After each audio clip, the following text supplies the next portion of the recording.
no canal e agora João Cândido, um canal dedicado à economia, finanças e planejamento estratégico. Todas as segundas-feiras, às 13h15, eu publico um novo vídeo no qual abordo um tema emergente nessa área e seus eventuais desdobramentos. Se você gosta do assunto, lembre-se de se inscrever no canal e ativar as notificações. O tema desta semana é como selecionar projetos de investimentos.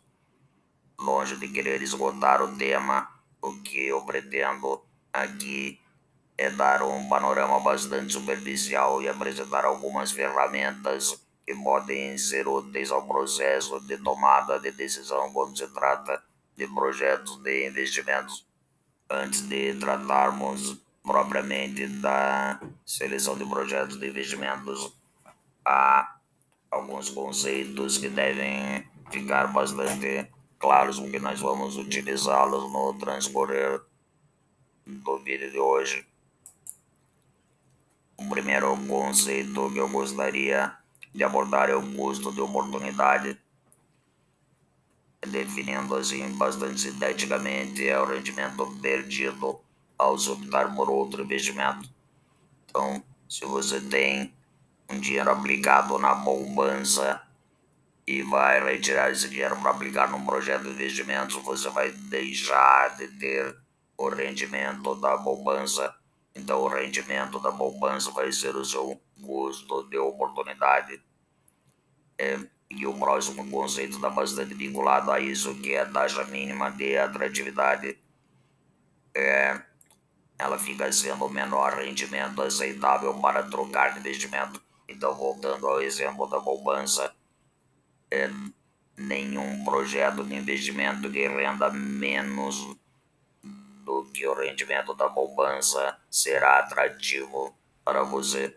Neste caso, a sua taxa mínima de atratividade é o rendimento da poupança. Qualquer projeto de investimento tem que render no mínimo o que a poupança rende para que você aceite tirar o seu dinheiro da poupança e aplicar neste projeto. O próximo conceito é o de valor presente líquido. O valor presente líquido de um investimento é o valor presente de todos os seus fluxos de caixa. E aí eu vou ter que me alongar mais um pouco. Os fluxos de caixa são os movimentos de entrada e de saída do capital previstos durante o projeto. Então, no instante zero, geralmente você tem um grande investimento e depois você vai ter os custos, despesas e receitas do projeto. Então, se você trouxer a valor presente todos esses fluxos de caixa, o seu resultado algébrico, então a soma de todos os fluxos de caixa atualizados positivos menos a soma de todos os fluxos de caixa atualizados negativos vai te dar então o seu valor presente líquido daquele investimento. Para atualizar estes fluxos de caixa, então você deverá descontá-los utilizando a sua taxa mínima de atratividade. O valor presente líquido, então, é um dos métodos que nós utilizamos para avaliar os investimentos. Outro método é o da taxa interna de retorno. A taxa interna de retorno é o quanto aquele investimento irá render, qual a rentabilidade daquele investimento. Outro conceito que nós precisamos nos familiarizar é o custo médio ponderado de capital. Eu usei o exemplo da poupança, e o exemplo da poupança presumia que o único capital que seria destinado àquele projeto de investimento seria aquele dinheiro que estava na poupança, mas o seu capital da poupança pode não ser suficiente para os investimentos que você pretende fazer. Então é comum que se recorra a capital de terceiros. Então, aí como as taxas de remuneração do capital próprio e de remuneração do capital de terceiro podem ser diferentes. Nós temos que calcular então o custo médio moderado do capital. Todos esses conceitos trazem ao lado a sigla do seu significado em inglês. Então, o custo médio moderado do capital é o WACC, que quer dizer exatamente isso, custo médio moderado do capital em inglês, que vai ser a média moderada entre os custos de oportunidade do capital próprio e o custo de oportunidade do capital de terceiros. Isso então vai formar a nossa taxa mínima de atratividade. Neste caso, finalmente, o último conceito que eu gostaria de deixar bem fixo com vocês é o conceito de vida útil econômica. Nós já ouvimos falar de vida útil, já ouvimos falar frequentemente de vida útil contábil, mas o conceito de vida útil econômica é um pouco diferente. A vida útil contábil é determinada por uma regulamentação. Então, para cada tipo de capital fixo, nós temos lá uma vida útil contábil e sua taxa de depreciação. Já o conceito de vida útil econômica é um pouco diferente, porque ele se relaciona ao tempo com que aquele investimento permanecerá economicamente viável, isto é, permanecerá produzindo retorno suficiente para o investidor. E bem, nós vamos ver a seguir alguns instrumentos para nos ajudar na seleção de investimentos. O primeiro que nós vamos usar é uma matriz, a matriz de classificação de projetos de investimentos. É importante que eu diga que essa matriz é característica para cada organização ou para cada pessoa. Aqui nós usamos é, vários critérios, exclusivamente a título de exemplo, mas a empresa, a organização, ou mesmo o investidor deve usar os seus próprios critérios. Nós também, aqui nós utilizamos uma escala de 1 a 5 para classificar a importância de cada um dos critérios para aquele projeto. Você pode utilizar escalas de 1 a 10 ou qualquer outra escala que julgar conveniente. Vamos ver como isso ficou na nossa matriz. Essa então é a nossa matriz de classificação de projetos de investimentos. Aqui nós selecionamos então 10 projetos e um conjunto grande de critérios de classificação. Os primeiros critérios que aí eu recomendo que sejam sempre utilizados, né, são os critérios de alinhamento com os objetivos estratégicos da organização, ou mesmo com os objetivos estratégicos do investidor. E ali estão os clássicos missão, visão e valores. Então, dificilmente um projeto que não esteja alinhado com a missão, a visão e os valores da organização ou do investidor será um projeto aceitável como alternativa de investimento. Então, ali nós já começamos a classificar os investimentos de acordo com a aderência aos objetivos estratégicos da organização. Outra coluna para um critério é um critério do valor do investimento. Outro bastante importante é o do ROI, outra sigla em inglês é o retorno sobre o investimento. E nós vamos ver adiante como calcular isso. Outro critério, por exemplo, pode ser a obrigação legal. E aí não tem uma escala aplicável a isso, né? Ou é legalmente obrigatório ou não é. Né? Outro critério é o critério da viabilidade técnica, e a organização tem que avaliar a sua capacidade técnica de realizar cada projeto. Da mesma forma, a viabilidade operacional, se a recursos operacionais suficientes para realizar aqueles projetos. Há também uma coluna dedicada ao critério de análise de riscos, quais são os riscos envolvidos na execução de cada projeto, o seu grau de prioridade para a organização, a relação entre custo e benefício do projeto, e aí extrapolando exclusivamente os aspectos financeiros, né? Os benefícios sociais, ecológicos, ambientais, etc. Também o seu impacto estratégico, né? De que forma isso vai mudar a cara da organização, né? A gravidade, no caso de projetos de reparos, também a abrangência do projeto. Se um projeto envolve apenas um setor ou envolve toda a organização, e o seu impacto sobre a satisfação dos clientes. Depois, então, de fazer essa classificação de cada projeto de acordo com os critérios, nós temos lá a soma das pontuações de cada projeto e os seus scores.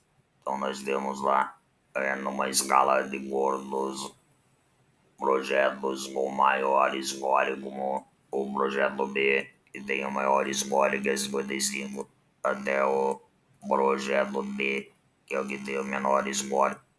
Outro critério para selecionar conjuntos de projetos, no caso de ser possível executar mais de um deles ao mesmo tempo, é analisar o seu grau de encadeamento ou de concorrência.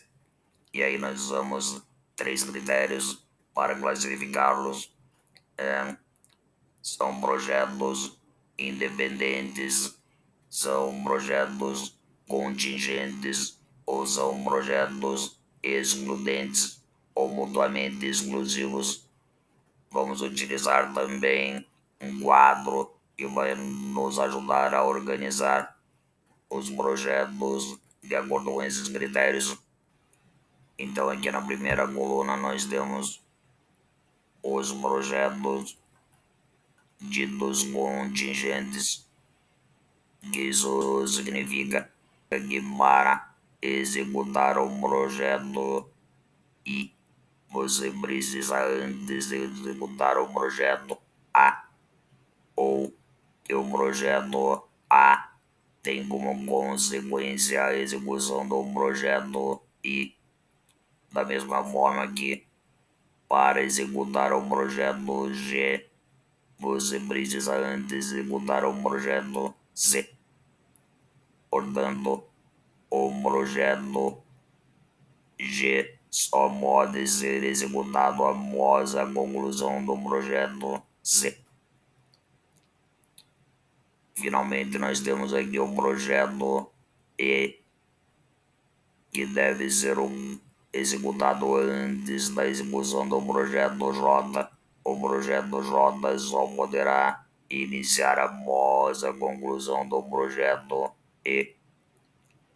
Nós temos aqui também a segunda coluna, que nos mostra quais são os projetos independentes. Então, os projetos B, F e H são independentes.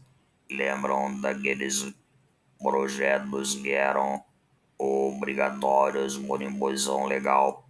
Pois bem, esses costumam ser projetos independentes, como adequação às diretrizes do Corpo de Bombeiros, por exemplo. São projetos que não interferem na parte operacional da empresa, portanto, são projetos independentes. A reforma da fachada da empresa também é um projeto independente. Ele não interfere nos demais projetos da organização. E na terceira coluna nós temos os projetos classificados segundo o seu critério de exclusão. Então nós vemos aqui que se nós executarmos o projeto A e tem como consequência a execução do projeto I, nós estaríamos excluindo as alternativas de pares de projetos C e G, E e J. Por exemplo, aqui se nós executarmos o par de projetos C e G, nós estaríamos excluindo o A e I e o E e J. Vejam aqui o projeto D. O projeto D é um projeto que exclui a execução dos três pares de projetos que nós temos aqui na primeira coluna. Então é uma alternativa de substituir os pares de projetos por um único projeto. Dessa forma, então, nós vamos chegar às alternativas de utilização máxima dos nossos recursos. Vejam aqui que o capital disponível para esses investimentos é de R$ 1 milhão. Então, as nossas alternativas de utilização máxima dos recursos serão: a primeira alternativa, nós vamos executar o projeto A. Consequentemente, teremos que executar o projeto I e vamos executar a princípio os três projetos independentes. Se nós somarmos os investimentos de todos esses projetos, nós vamos ver que isso ultrapassa o capital disponível em R$ 80 mil.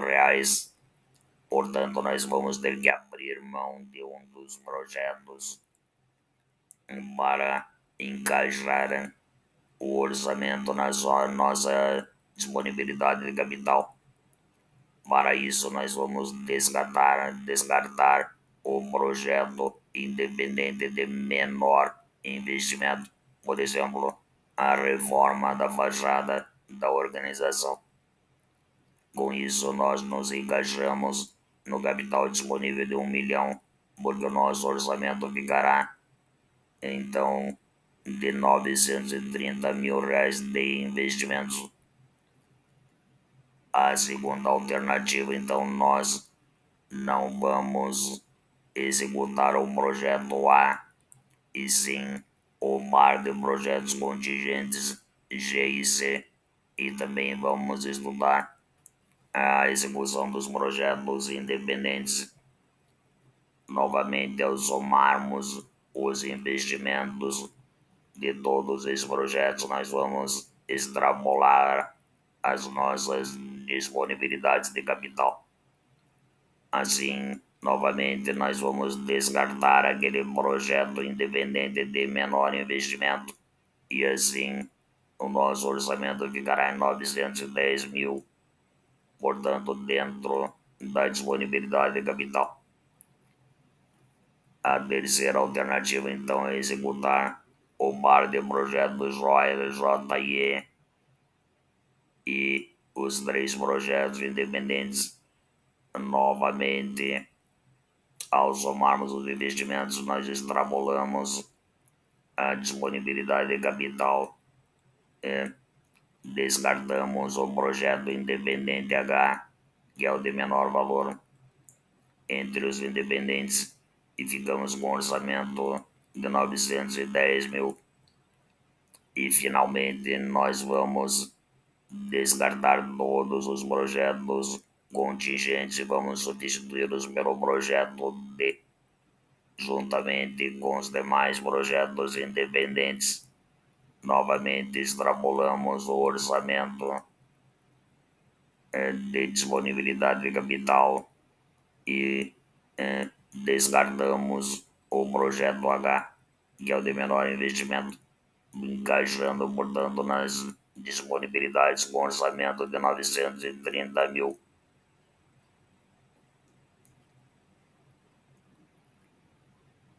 Essas, então, seriam as nossas alternativas de execução de projetos utilizando o máximo da nossa disponibilidade de capital para investimentos,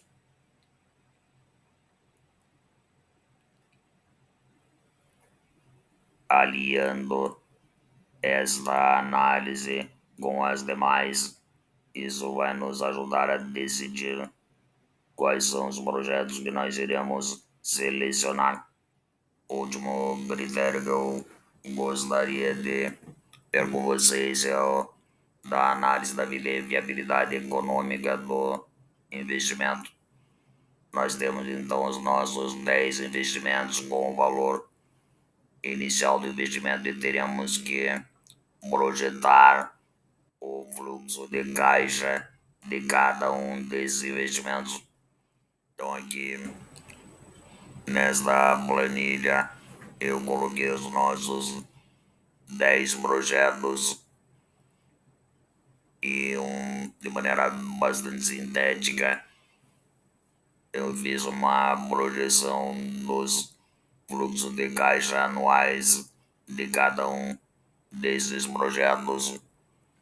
Então nós temos um investimento inicial de R$ 150.000 para o projeto A. Eu projetei despesas anuais de R$ 60.000, custos operacionais anuais de R$ 35.000 e projetei também receitas anuais de R$ 180.000 e impostos sobre essas receitas no valor de R$ 27.000. A vida útil econômica do projeto A é de 5 anos.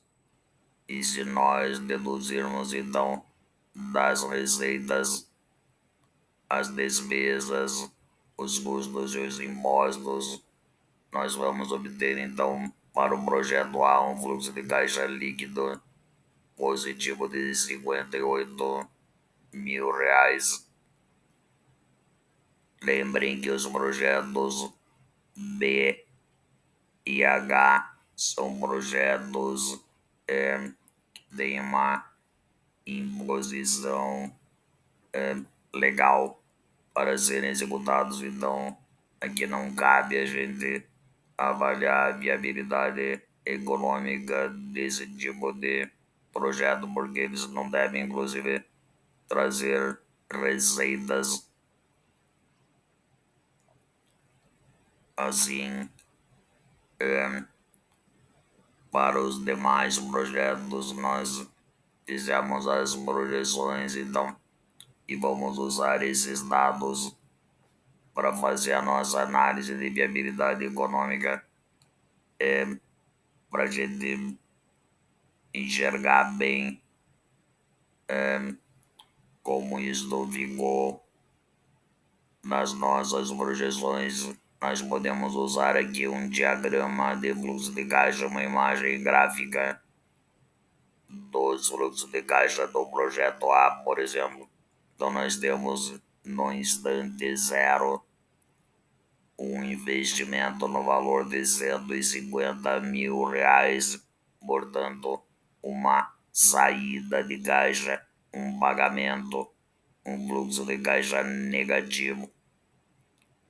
E temos no final de cada ano um fluxo de caixa líquido positivo no valor de R$ 58.000 durante os 5 anos da sua vida útil econômica. Com esses dados, então, e mais os dados da nossa taxa mínima de atratividade, aqui no caso estou considerando que esse R$ 1 milhão será composto de R$ 400.000 de capital próprio e R$ 600.000 de capital de terceiros. O custo de oportunidade do capital próprio é de 7% ao ano. Aqui a taxa do capital próprio, 7% ao ano. e o custo de oportunidade do capital de terceiros é então de 5% ao ano. A taxa do capital de terceiros daqui 5% ao ano. Fazemos então uma média ponderada disso. Os 400 mil de capital próprio multiplicados por 7% que é o custo de oportunidade do capital próprio, portanto 7 sobre 100, mais os 600 mil multiplicados pelo custo de oportunidade do capital de terceiros, que é 5%. Isso tudo dividido por 1 milhão, que é o total do capital, vai nos dar, então, o custo médio ponderado de capital, ou a nossa taxa mínima de atratividade de 5,8% ao ano. Esta taxa mínima de atratividade, então, nós vamos utilizar para descontar os fluxos de caixa de cada projeto e calcular então o seu valor presente líquido, o valor presente dos investimentos negativo, mais o valor presente dos fluxos de caixa líquido positivos.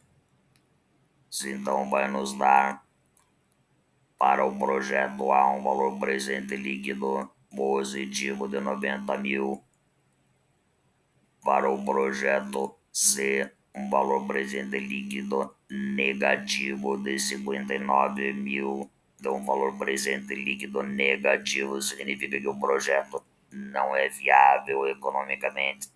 Os demais projetos aqui, todos têm valor presente líquido positivo, a não ser o projeto G, que também não é viável economicamente pelo critério do valor presente líquido. Calculando agora a taxa interna de retorno, é outro método de análise de investimentos. Para cada um dos projetos, nós vamos ter 27% positivo para o projeto A e 17% negativo para o projeto C, e assim por diante. Aqui nós fizemos o seguinte: nós comparamos a taxa interna de retorno de cada investimento com a taxa mínima de atratividade.